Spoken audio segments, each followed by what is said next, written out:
Hello students, आपका स्वागत है हमारे चैनल फिजिक्स स्कॉलर में। आज हम पढ़ेंगे डायमेंशन एंड एनालिसिस, जो इस चैप्टर का लास्ट टॉपिक है। अभी तक हमने चैप्टर्स के सारे टॉपिक्स को पढ़ लिए हैं। जिन्होंने मेरे टॉपिक्स को नहीं पढ़े होंगे, ठीक है, वो मेरे टॉपिक्स मेरे फिजिक्स स्कॉलर नाम से सर्च कर सकते हैं। ठीक है, डायमेंशन एनालिसिस जो हम स्टार्ट करते हैं आज, इसमें देखिए सबसे पहले इंपॉर्टेंट चीज है डायमेंशन क्या होता है। ठीक है, डायमेंशन को हम समझने के लिए पहले एक छोटा मोटा एग्जांपल देखते हैं, तो फिर हम समझते हैं डायमेंशन।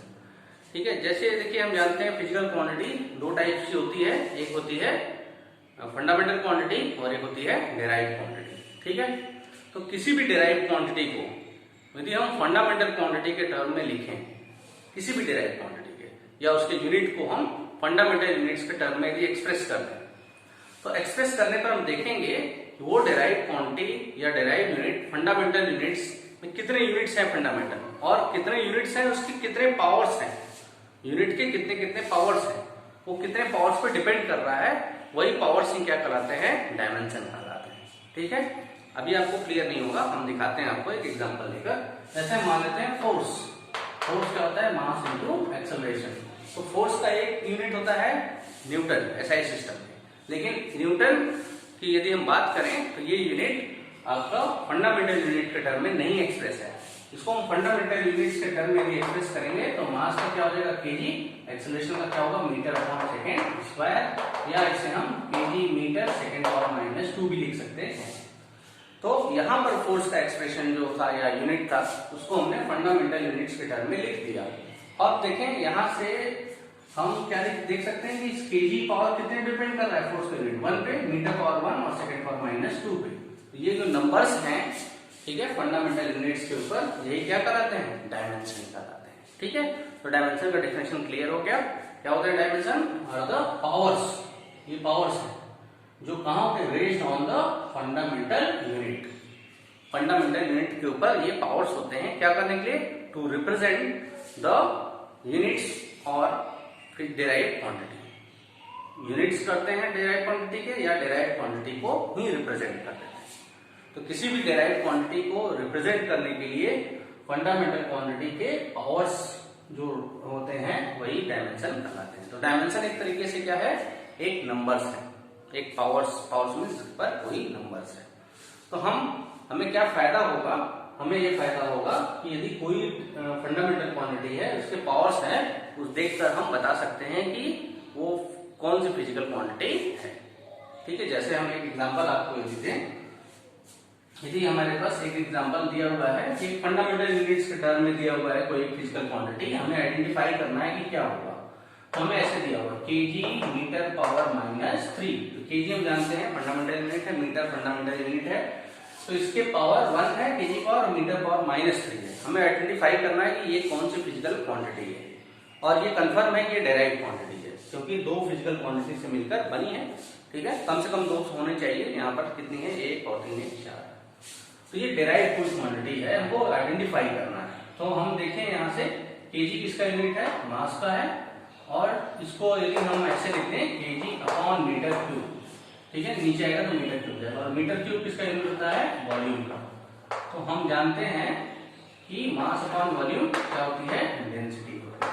तो इस तरीके से हमें पता ही चल गया कि फिजिकल क्वांटिटी क्या है, डेंसिटी। ठीक है, तो हम यहां से देख रहे हैं कि डेराइव्ड क्वांटिटी या डेराइव्ड क्वांटिटी को हम आइडेंटिफाई कर सकते हैं कब, जब ये फंडामेंटल यूनिट्स के टर्म के पावर्स के टर्म में कोई एक्सप्रेशन दिया हुआ हो। तो ये बेनिफिट है किसी भी डायमेंशन का। ठीक है, तो डायमेंशन से हम कोई भी डेराइव्ड क्वांटिटी को आइडेंटिफाई कर सकते हैं, लेकिन वो फिजिकल क्वांटिटी होनी चाहिए। ठीक है, तो ये अब हम लोग ने पढ़ लिया डेराइव्ड डायमेंशन के बारे में, क्या होता है डायमेंशन। ठीक है, अब हम देखेंगे डायमेंशन का एप्लीकेशन क्या है।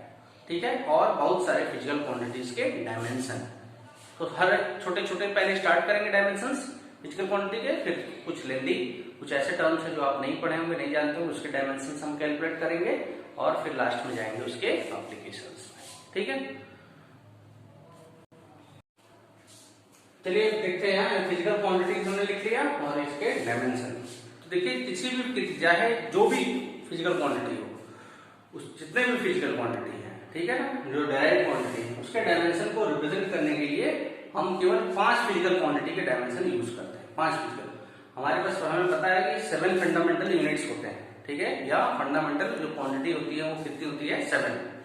उस 7 में से लास्ट के जो 2 हमने बताया था उसको हम छोड़ देंगे। कौन कौन सा, एक अमाउंट ऑफ सब्सटेंस और एक ल्यूमिनस इंटेंसिटी। बाकी जो 5 फंडामेंटल यूनिट्स हम लोग लिया था या क्वांटिटी, जैसे हमने पहला क्या लिया था, लेंथ, और लेंथ की बात यदि हम करें, लेंथ मतलब डिस्टेंस, विथ, रेडियस, ये सारा मीन्स कुछ डिस्टेंस, ठीक है ना। तो ये लेंथ की यदि बात करें तो सभी लेंथ का डायमेंशन क्या होगा, तो लेंथ का मतलब ये मत समझिए अगर आपकी लेंथ है तो ब्रेथ नहीं होगा, मीन्स जिसमें कुछ डिस्टेंस हो। तो लेंथ की जगह हम लेंथ और डिस्टेंस भी कर सकते हैं, लेंथ और डिस्टेंस, चाहे बहुत बड़ा डिस्टेंस हो चाहे छोटा हो, उसके लिए हम डायमेंशन क्या यूज करेंगे, ठीक है ना, ये पहला होगा। दूसरा मास, मास के लिए डायमेंशन क्या होता है, कैपिटल एम, और डायमेंशन को रिप्रेजेंट करने के लिए स्क्वायर ब्रैकेट लगाते हैं, स्क्वायर ब्रैकेट, ठीक है ना। This is the representation of the two represent any dimension, ठीक है। थर्ड जो है हम टाइम की बात करते हैं, टाइम, टाइम का जो डायमेंशन होता है वो होता है कैपिटल टी। फोर्थ, टेम्परेचर की यदि हम बात करें, टेम्परेचर, तो टेम्परेचर के लिए जो टेम्परेचर है इसके लिए डायमेंशन या तो थीटा होता है, थीटा, और कहीं कहीं के से लिया जाता है, के, थीटा और के, ये डायमेंशन, ठीक है। फिफ्थ एंड लास्ट जो है वो है हमारा इलेक्ट्रिक करंट, इलेक्ट्रिक करंट, और इसका डायमेंशन जो होता है वो एम्पियर यानी कैपिटल ए से रिप्रेजेंट करते हैं, ठीक है ना। तो देखिएगा इस 5 डायमेंशन का यूज करके, एल, एम, टी, थीटा और के एंड ए, इन 5 डायमेंशन का यूज करके हम जितने भी फिजिकल क्वांटिटी आएंगे क्लास 11, 12, चाहे आगे जितने लेवल में जितने भी फिजिकल क्वांटिटीज पढ़ेंगे, सभी के डायमेंशन हम केवल 5 फिजिकल क्वांटिटी के डायमेंशन के टर्म में लिखेंगे, ठीक है। चलिए ये देखिए कुछ फिजिकल क्वांटिटीज हमने लिखा है, इसके डायमेंशन हमें निकालना है। जैसे देखिए एरिया है, एरिया में किसी भी सब्सटेंस की बात करें, एरिया सभी के डायमेंशन सेम है। जैसे एरिया ऑफ सर्कल यदि बात करें, पाई आर स्क्वायर होता है, ठीक है। आर क्या होगा, रेडियस, रेडियस कुछ लेंथ होता है, तो लेंथ इंटू लेंथ, ठीक है। या हम रेक्टेंगल की बात करें, उसका एरिया क्या होता है, कितना होता है, लेंथ इंटू ब्रेथ। स्क्वायर की बात करें, उसका एरिया क्या होगा, साइड स्क्वायर, सब में 2 साइड यानी डिस्टेंस का मल्टीप्लिकेशन होगा। तो एरिया की यदि बात करें तो लेंथ इंटू ब्रेथ सिंपली लें, तो लेंथ भी का डायमेंशन क्या होगा, एल इंटू ब्रेथ का डायमेंशन कितना होगा, एल, तो दोनों एल इंटू एल हो जाएगा, यानी फाइंडिंग हो जाएगा एल, ये डायमेंशन हो गया इसका एरिया का, ठीक है। ऐसे वॉल्यूम की यदि बात करें, वॉल्यूम सिंपली हम क्यूबॉइड की बात करें, किसी का भी हम ले सकते हैं, सिलेंडर का, कोन का, सबका सेम आएगा। तो वॉल्यूम क्या होता है, length into breadth into height. तो लेंथ में भी कुछ डिस्टेंस है, ब्रेथ में भी कुछ डिस्टेंस है, हाइट में भी कुछ डिस्टेंस है, यानी distance into distance into distance. क्या लिख सकते हैं हम, L into L into L. तो फाइनली हमको क्या मिलेगा, एल पावर ब्रैकेट, ठीक है। अब आते हैं डेंसिटी की बात करते हैं। डेंसिटी क्या होता है, मास अपॉन वॉल्यूम। तो मास की यदि बात करें हम, मास का हमने देखा है डायमेंशन कितना होता है, कैपिटल एम, और डिवाइडेड बाय वॉल्यूम, तो वॉल्यूम का हम देख रहे हैं डिवाइडेड कर देते हैं, कितना हो जाता है, एल पावर। लेकिन एक चीज ध्यान रखिएगा, जब भी डायमेंशन को एक्सप्रेस करते हैं उसमें फ्रैक्शन रहेगा, तो फ्रैक्शन को हम हटाएंगे, यानी जो डिनोमिनेटर उसको हम न्यूमरेटर के टर्म में लिखेंगे। तो डिनोमिनेटर एल पावर 3 है, जो ऊपर लाएंगे कितना होगा, एल पावर माइनस 3, इसको हम लिख सकते हैं एम एल पावर माइनस 3, ये पूरा डायमेंशन हो जाएगा। और पूरे को हम मर्ज कर देते हैं एक ही स्क्वायर ब्रैकेट से, तो ये डेंसिटी का डायमेंशन आ गया। अब अगला आते हैं स्पीड और वेलोसिटी। स्पीड हम जानते हैं डिस्टेंस अपॉन टाइम, या वेलोसिटी डिस्प्लेसमेंट अपॉन टाइम। तो डिस्टेंस या डिस्प्लेसमेंट दोनों का जो डायमेंशन होगा वो क्या होगा, कैपिटल एट डिस्टेंस के इक्वल, यानी क्या लिख सकते हैं, एल अपॉन टाइम का क्या होगा, कैपिटल टी। लेकिन अभी हमने बताया कि फ्रैक्शन यदि रहेगा तो डिनोमिनेटर को ऊपर ले आते हैं, तो टी को जब ऊपर लाएंगे कितना हो जाएगा, टी पावर माइनस 1 हो जाएगा। ये आ गया हमारा स्पीड या वेलोसिटी का डायमेंशन। अगला देखते हैं एक्सेलरेशन। एक्सेलरेशन क्या होता है, rate of change of velocity, यानी वेलोसिटी में हम कितना चेंज कर रहे हैं, या वेलोसिटी अपॉन टाइम, इसका यूनिट हो जाएगा। तो वेलोसिटी का भी हमने देख रखा है, कितना है, L T power minus 1 divided by time का कितना होगा, कैपिटल टी, लेकिन इस टी को हम क्या करेंगे न्यूमरेटर में लाएंगे, तो -1 और -1 कितना आ जाएगा -2, तो it will be at T power -2। ये हो गया एक्सेलरेशन का डायमेंशन। अगला देखिए लीनियर मोमेंटम। लीनियर मोमेंटम क्या होता है, मास इनटू वेलोसिटी। यदि पता नहीं होगा तो आप लिख सकते हैं linear momentum is mass into velocity, linear velocity. अभी एक एंगुलर मोमेंटम भी आएगा, ठीक है। और जनरली यदि हम मोमेंटम भी लिख देते हैं तो इसका मतलब वो लीनियर ही मोमेंटम है, ठीक है। तो लीनियर मोमेंटम का क्या होगा, मास इनटू वेलोसिटी। मास का कितना होता है m, और वेलोसिटी का भी हमने देख रखा है कितना है lt पावर माइनस 1। ये आ जाएगा लीनियर मोमेंटम का डायमेंशन, ठीक है। अगला हमने लिखा है फोर्स। फोर्स क्या होता है, मास इनटू एक्सेलरेशन। होता है कुछ अलग डेफिनेशन है, लेकिन अभी हम मान ले रहे हैं force is equal to mass into acceleration. तो मास का कितना होगा m, और एक्सेलरेशन का हमने लिख रखा है lt पावर माइनस 2। तो इस तरीके से ये डायमेंशन आ जाएगा फोर्स का, ठीक है। चलिए अगला देखते हैं इंपल्स। इंपल्स जो है ये क्या होता है, फोर्स इनटू टाइम। ये हम लोग पढ़ेंगे अभी आगे। इंपल्स फोर्स इनटू टाइम के इक्वल होता है। इसका डायमेंशन क्या होगा, फोर्स का डायमेंशन जो हमने लिख रखा है ml t power -2 into time का डायमेंशन कितना होता है capital T। Finally it will be ml t power -1 plus -2 plus 1 -1 हो जाएगा। और आप ध्यान दीजिएगा ये डायमेंशन किसके इक्वल है, लीनियर मोमेंटम के। लीनियर मोमेंटम, तो लीनियर मोमेंटम और इंपल्स दोनों का सेम डायमेंशन होता है, ठीक है। ये तो ये सब क्वेश्चंस आते हुए हैं कि विच दे देगा, ऑप्शन दे देगा विच पेयर है सेम डायमेंशन, ठीक है। तो एक इंपल्स और एक लीनियर मोमेंटम है। अगला आता है प्रेशर। प्रेशर की यदि बात करें, प्रेशर क्या होता है, फोर्स अपॉन एरिया। तो फोर्स का डायमेंशन हम जानते हैं कितना होता है ml t power -2 divided by area की यदि हम बात करें तो हमने लिख रखा है वैसे ही हम जानते हैं l पावर 2 हो जाएगा। सब ऊपर ले चले कितना हो जाएगा ml पावर माइनस, ये -2 हो जाएगा +1, तो इट विल बी -1, ठीक है। और यही प्रेशर ही कहीं यूनिट हो जाएगा, डायमेंशन हो जाएगा एक क्वांटिटी है स्ट्रेस का, ठीक है। स्ट्रेस और प्रेशर ऑलमोस्ट सेम है, थोड़ा डिफरेंस होता है, ठीक है ना। Stress is equal to restoring force पर यूनिट एरिया होता है, ठीक है। ये हम लोग पढ़ेंगे अभी आगे, रीस्टोरिंग फोर्स पर यूनिट एरिया। तो फिर फोर्स अपॉन एरिया, तो स्ट्रेस और प्रेशर ये दो ऐसे पेयर्स हैं जिनके सेम डायमेंशन होंगे, ठीक है। स्ट्रेस को भी हम लोग पढ़ेंगे आगे। अगला आते हैं वर्क। वर्क क्या होता है, फोर्स इनटू डिस्प्लेसमेंट। तो फोर्स का हम लोग डायमेंशन कितना पढ़ रहे हैं ml t power -2 into displacement का कितना होता है l। तो यदि हम इसको मल्टीप्लाई करेंगे ml t पावर -2। ध्यान दीजिएगा एक चीज, हमने इसमें क्या लिखा है, एनर्जी हीट। तो एनर्जी किसी भी टाइप की energy, kinetic energy, potential energy, किसी भी टाइप की एनर्जी, सबका यूनिट वर्क के इक्वल आएगा। हीट का भी यूनिट वर्क के डायमेंशन इसके डायमेंशन के इक्वल आएगा। और एक लास्ट हमने यहाँ रखा है कि मोमेंट ऑफ फोर्स और टॉर्क। ये भी क्या होता है, फोर्स इनटू परपेंडिकुलर डिस्टेंस। दो जो कपल होते हैं, कपल में से दो फोर्स का, दोनों में से किसी एक का मैग्नीट्यूड इनटू परपेंडिकुलर डिस्टेंस। तो इसका भी डायमेंशन क्या होता है ml t पावर -2 के इक्वल ही होगा, ml t पावर -2, क्योंकि ये भी फोर्स इनटू डिस्टेंस है। लेकिन यहाँ डिस्टेंस जो लिया था परपेंडिकुलर, ये भी हम लोग पढ़ेंगे क्लास 12 में भी, ठीक है। अगले बार में है पावर। अगला है पावर। पावर क्या होता है, वर्क अपॉन टाइम। वर्क हम लोग डायमेंशन जानते हैं ml t power -2 divided by time का कितना होता है t।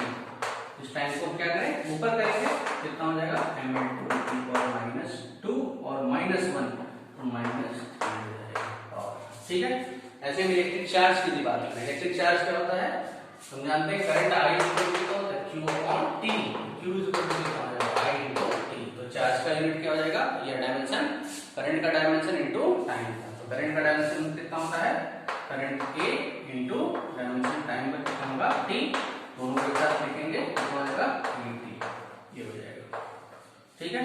अगला आते हैं पोटेंशियल डिफरेंस। तो पोटेंशियल या पोटेंशियल डिफरेंस दोनों का एक ही डायमेंशन होगा, ठीक है। पोटेंशियल डिफरेंस का डायमेंशन क्या होगा, पोटेंशियल डिफरेंस होता क्या है, work done to bring a charge particle from one point to another inside the electric field. ये भी हम लोग क्लास 12 में पढ़ेंगे और क्लास 10 में थोड़ा बड़ा हमने पढ़ के रखा है इसको, ठीक है। पोटेंशियल या पोटेंशियल डिफरेंस को क्या होता है, वर्क अपॉन चार्ज।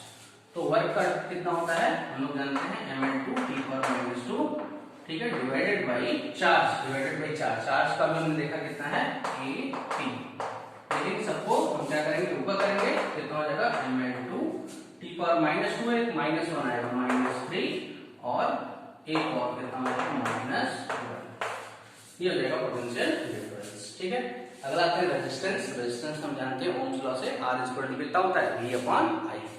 तो V का भी हमने डायमेंशन देखा कितना है ml2 T power -3 a power -1 divided by I V/I current का कितना होता है, सबको ऊपर ले चलें कितना हो जाएगा ml2 T power -3 a power -1 एक -1 ये डायमेंशन आ गया रेजिस्टेंस का।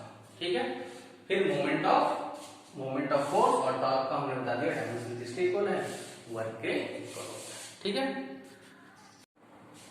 चलिए अगला डायमेंशन देखते हैं ग्रेविटेशनल कांस्टेंट। ये आपको मिलेगा अभी फिजिक्स में। ये फॉर्मूला देखिए होता है फोर्स होता है G(m1m2) अपॉन r। ये ग्रेविटेशनल फोर्स है between any two particles, any two object, बहुत बड़ा और छोटा हो डजंट मैटर।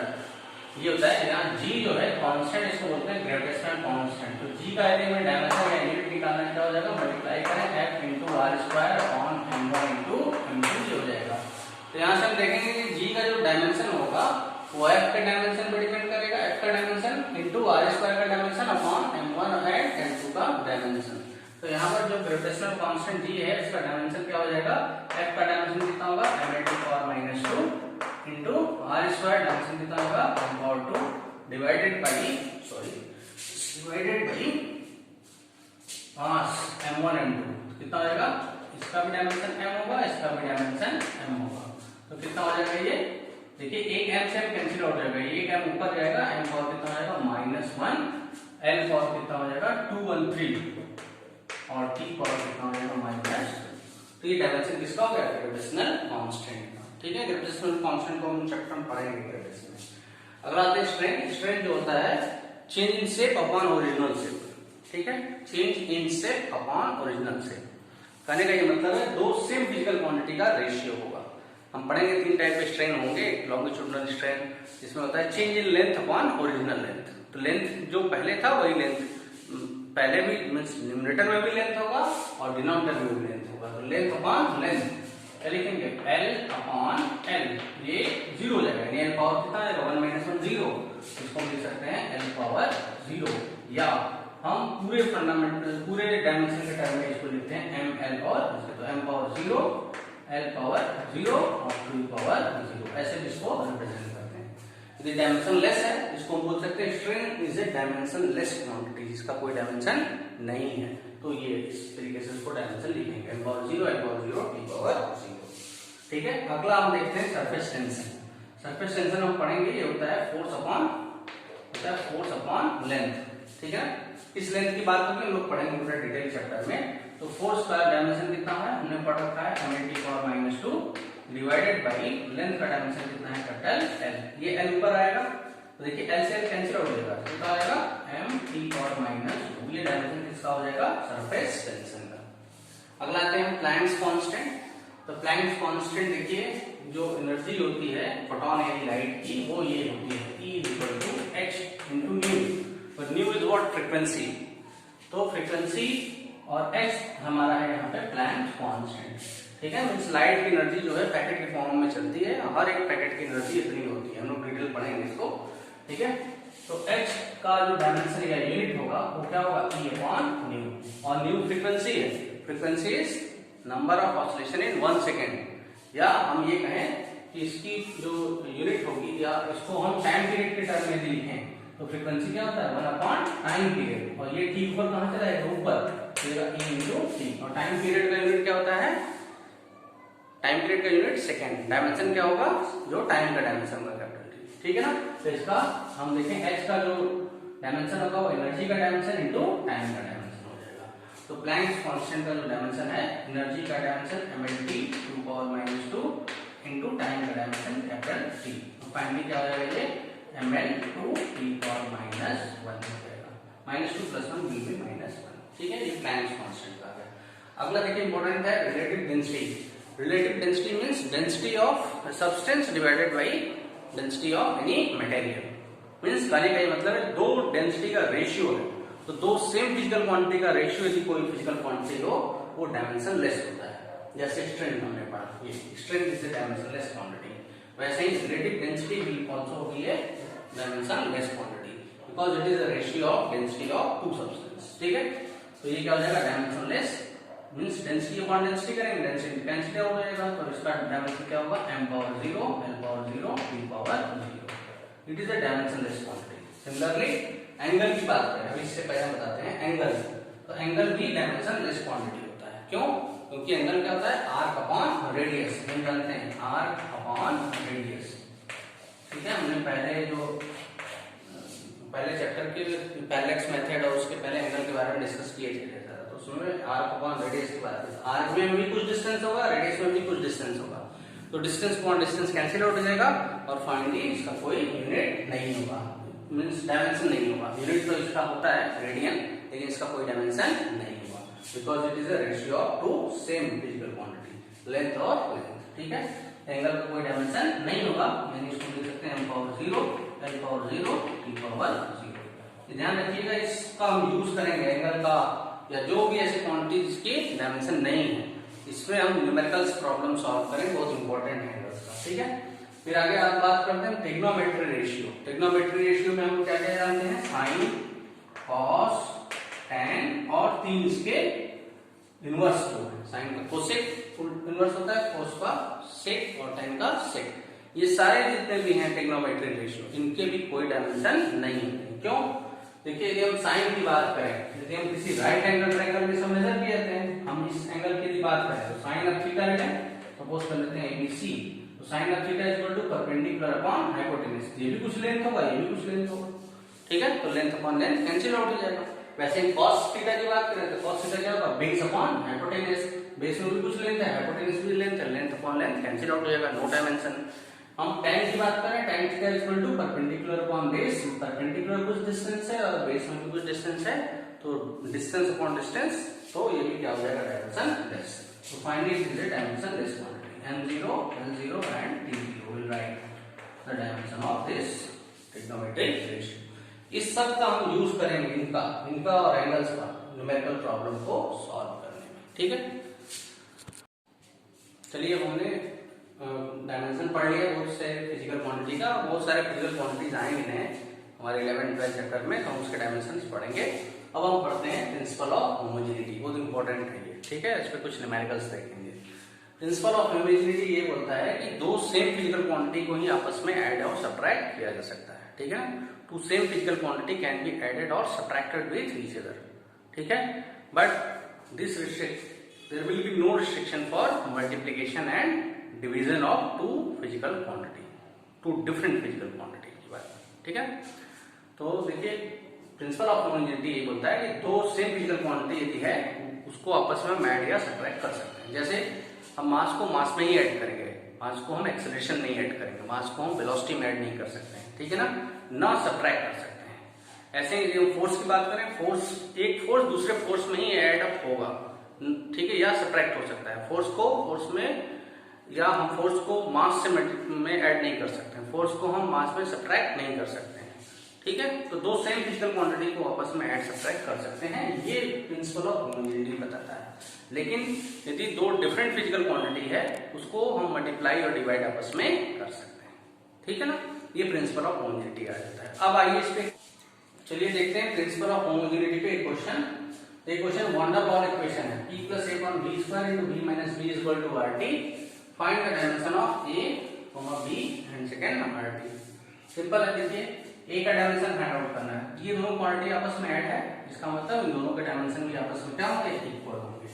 क्योंकि प्रिंसिपल ऑफ होमोजेनिटी ये बोलता है कि दो सेम फिजिकल क्वांटिटी आपस में ऐड या सब्ट्रैक्ट हो सकते हैं। इसका मतलब dimension of a upon b square equal to dimension of p। और p प्रेशर है, अभी हम लोग पढ़ेंगे इसके डायमेंशन को देखेंगे। तो a dimension of a equal to कितना होगा, dimension of p into b square.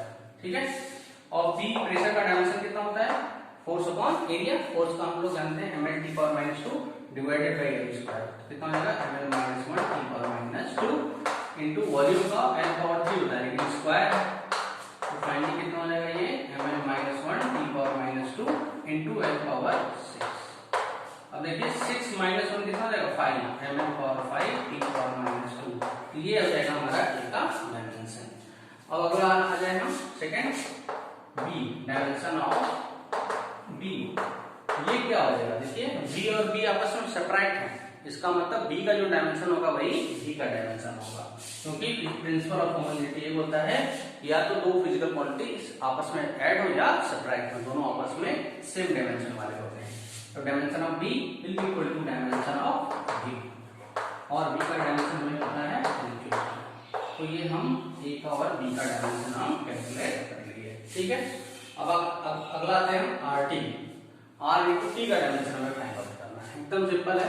देखिए क्या करते हैं हम, यहाँ से इस इक्वेशन से हम मल्टीप्लाई कर देते हैं, पी का दोनों टर्म में करेंगे, कितना आएगा P B minus P into B, plus इसका इसमें करेंगे कितना हो जाएगा ए अपॉन बी और minus A into B equal to into T, ये हो जाएगा, ठीक है। अब देखिए इसमें हर एक टर्म के डायमेंशन आपस में क्या होंगे सेम है, इसका डायमेंशन इसके इक्वल, इसका डायमेंशन सभी, और ये एलएचएस है और ये आरएचएस है, तो एलएचएस आरएचएस इक्वल है, इसका मतलब जो ये चीज है वही हर एक टर्म है, मींस जो ये फिजिकल क्वांटिटी होगा वही ये फिजिकल क्वांटिटी होगा, ये होगा, यही सब फिजिकल क्वांटिटी सेम होंगे। क्या हम ये कह सकते हैं कि इसका डायमेंशन इसके डायमेंशन के इक्वल, इसका डायमेंशन इसके डायमेंशन के इक्वल, इसका डायमेंशन आरटी के इक्वल, इसका डायमेंशन आरटी के डायमेंशन के इक्वल, तो हम यहाँ से देख सकते हैं कि dimension of RT will be equal to dimension of कोई हम टर्म लेते हैं, तो चूंकि हम वेल नोन टर्म ले लेते हैं पी इंटू बी, और प्रेशर इंटू वॉल्यूम आप निकाल के देख सकते हैं, ये किसका आएगा डायमेंशन, ये आ जाएगा डायमेंशन ऑफ एनर्जी, एनर्जी का डायमेंशन आ जाएगा, और एनर्जी का डायमेंशन हम लोग जानते हैं कितना होता है -2, ये आंसर हो जाएगा।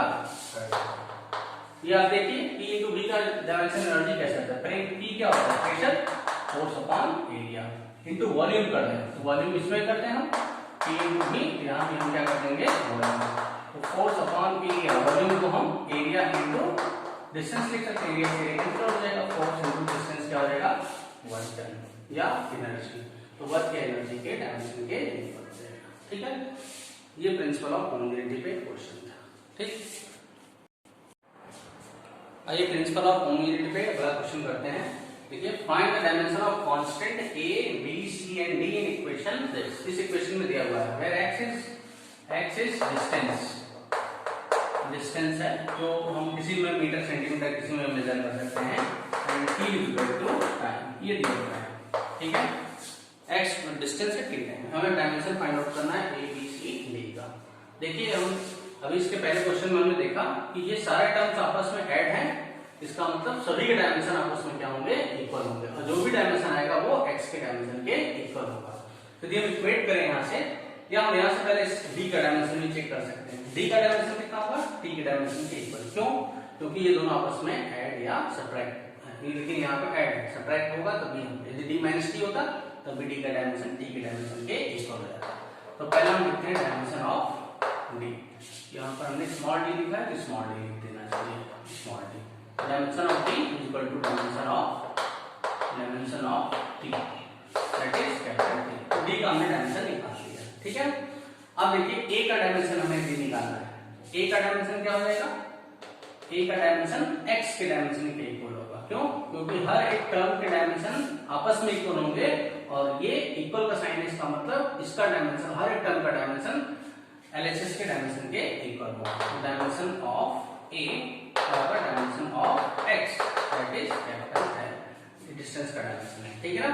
वैसे ही हम देखें dimension of b into T का भी डायमेंशन x के डायमेंशन के इक्वल होगा, या a के डायमेंशन के इक्वल होगा, दोनों आपस में ऐड है, तो b इंटू टी का डायमेंशन किसको इक्वल हो जाएगा, will be equal to dimension of a या डायमेंशन ऑफ x, कितना है l, लेकिन यहाँ से b का हमें डायमेंशन फाइंड आउट करना है, तो dimension of b will be equal to dimension of l upon t या l t पावर माइनस 1, तो यहाँ से हम देख के बता सकते हैं कि ft माइनस वन कौन सी फिजिकल क्वांटिटी है, स्पीड या वेलोसिटी है। ठीक है, यानी b स्पीड या वेलोसिटी है और a डिस्टेंस है।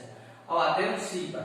तो देखिए ये t टाइम का डायमेंशन है, तो हम देखें यहाँ से डायमेंशन ऑफ c अपॉन ये क्या है, d भी टाइम का ही है डायमेंशन, इसकी जगह पे हम टाइम लिख सकते हैं, टाइम प्लस टाइम। ठीक है, dimension of c upon t plus t is equal to dimension of किसी के इक्वल करते हैं, a के, b t के या x के। सपोज कर लेते हैं हम a के डायमेंशन के इक्वल कर देते हैं, is equal to dimension of a, वो कितना है l। तो ये t into t कितना, t प्लस t कितना हो जाएगा 2t। तो 2 का कोई डायमेंशन डायमेंशनलेस है, कांस्टेंट जितने भी होते हैं, जितने भी कांस्टेंट जैसे 2, 5, 9 जितने भी कांस्टेंट है उसका कोई डायमेंशन नहीं होता है। पाई जैसे 3.14 डायमेंशन लेस क्वांटिटी है, तो ये सब का कोई डायमेंशन नहीं होगा। ठीक है, तो क्या लिखेंगे, dimension of c upon t is equal to dimension of l, और dimension of c is equal to dimension of l into dimension of t।